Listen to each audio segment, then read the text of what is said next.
அனைவருக்கும் வணக்கம் and most importantly happy birthday தலைவரே.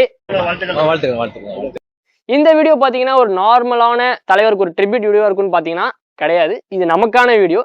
நம்ம எல்லாரும் யோசிச்சிருப்போம் ஒரு வாட்டியாச்சு லைஃப்ல எப்படா தலைவர் இவ்வளவு வருஷம் ஆயும் இவ்வளவு வருஷம் இண்டஸ்ட்ரியில இருந்து இவ்வளவு பயங்கரமா ஹிட்டா டாப்லயே இருக்காரு. இப்ப கூட வர ஜெயிலர் 2 தான் நம்ம எதிர்பார்த்து வெயிட் பண்றோம் 1000 கூட அடிக்குமா அடிக்காதான்னு. அப்படி எப்படி இவர் இவ்வளவு டாப்ல மாசா இருக்காரு எப்படின்னு யோசிச்சிருக்கா நானும் யோசிச்சுட்டு தான் இருந்தேன். ஒரு நாள் நானும் டிப்ரெஷன்ல இப்படிதான் எப்படா தலைவர் உள்ள பெரிய ஆளா இருக்காருன்னு சொல்லி யூடியூப் பார்த்துட்டு இருக்கும்போது ஒரு வீடியோ பார்த்தேன். அதுல அவங்க சொன்ன விஷயம் என்ன அப்படியே மைண்ட்ல ரொம்ப இம்பாக்ட் பண்ணிச்சு. அந்த ஒரு விஷயத்தை தான் இப்போ நான் உங்ககிட்ட ஷேர் பண்ண போறேன். ஸோ இது காமனா தலைவர் ஃபேன்ஸுக்கான வீடியோன்னு கேட்டீங்கன்னா கிடையாது.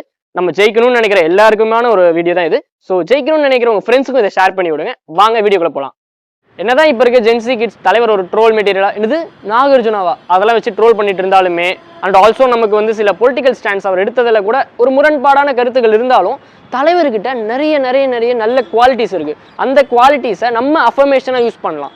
அஃபர்மேஷன் என்னதானே கேட்குறீங்க, உங்களுக்கு தெரிஞ்சிருக்கும். இருந்தாலும் நான் சொல்றேன் தெரியாதவங்களுக்கு. அஃபர்மேஷன்னா நம்ம லைஃப்ல என்னவா ஆகணும்னு நினைக்கிறோம், நமக்கு என்னென்ன ட்ரீம்ஸ்லாம் இருக்கு அப்படின்ற விஷயத்த நோட்ல எழுதி வச்சுட்டு நம்ம அந்த பாசிட்டிவா ஒரு வைப் வரதுக்காக படிக்கிறது தான் அஃபர்மேஷன். ஸோ தலைவரோட லைஃப்ல நிறைய நல்ல குவாலிட்டிஸ் இருந்தாலும் டாப் 5 குவாலிட்டிஸ் அதை நம்ம எப்படி அஃபர்மேஷனா ஃபாலோ பண்ணலான்றது தான் இந்த வீடியோல பார்க்க போறோம். நம்பர் 1 என்ன பாத்தீங்கன்னா, be comfortable with the way you are. அதாவது எம்ஜிஆர் அவர்கள் இருக்காருல்ல, அவரோட 1970s மேல வந்த படங்கள்ல பார்த்தோம்னா மோஸ்ட் ஆஃப் த ஷூட்டிங் ஒரு வீட்டுக்குள்ள நடக்கிற மாதிரியோ இல்லைன்னா ஒரு ஸ்டூடியோக்குள்ள நடக்கிற மாதிரி தான் இருந்துச்சு. ஏன் என்ன ரீசன் பாத்தீங்கன்னா, எம்ஜிஆர் எங்க வெளியே வந்தாருன்னா அவருக்கு இந்த டைம் லாஸ்ட் டைம்ல இந்த முடியெல்லாம் இல்ல. ஆக்சுவலி அந்த லாஸ்ட் அவர் நடிக்கிற டைம்ல அதனால மக்கள் எல்லாம் பார்த்துட்டு என்னடா எங்க வாத்தியாருக்கு முடியல அப்படின்னு சொல்லி எங்க ஒரு இமேஜுக்கு ஒரு ப்ராப்ளம் வந்துருமோன்றதுக்காக அவர் ஸ்டூடியோஸ்குள்ளேயே வச்சிருந்தாரு. அவரை குறைச்சு மதிப்பிடல. பட் ஸ்டில் பாத்தீங்கன்னா இப்ப அப்படியே தலைவர் அதுக்கு ஆப்போசிட்.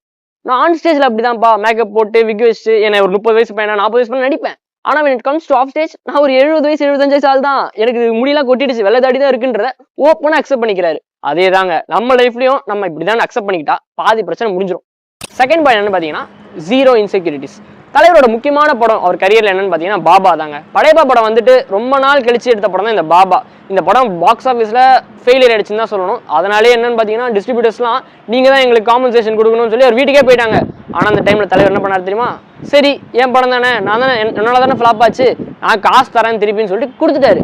அவர் ஏன் இப்படி கொடுத்தாருன்னு பாத்தீங்கன்னா, அடுத்த 3 வருஷத்துல என்னால அந்த பணத்தை மறுபடியும் சம்பாதிக்க முடியும், அந்த சக்சஸ் உங்களுக்கு கொடுக்க முடியும்ன்ற ஒரு கான்பிடன்ஸால தான் அந்த படத்தை அவர் கொடுத்தாரு.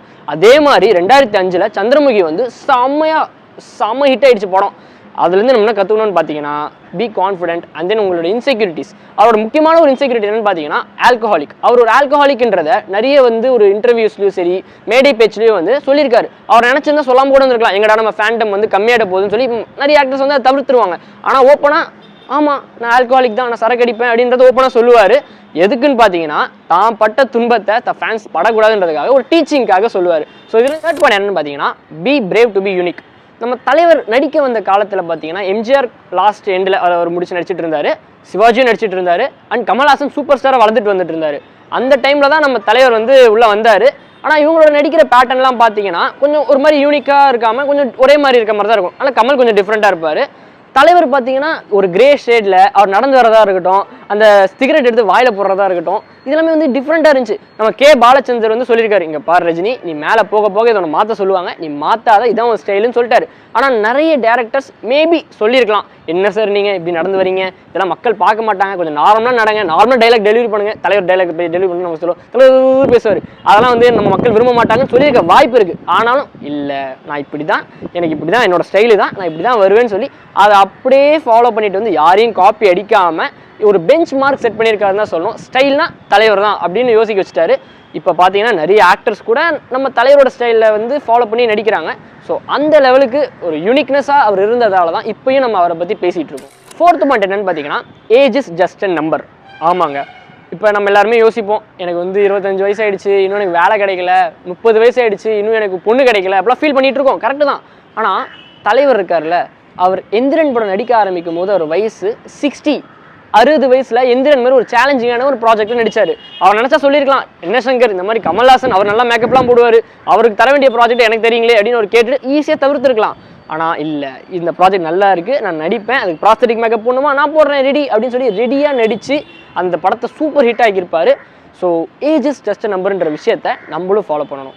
ஃபைனல் அண்ட் 5th பாயிண்ட் என்னன்னு பார்த்தீங்கன்னா, learn to separate your professional life from the personal life.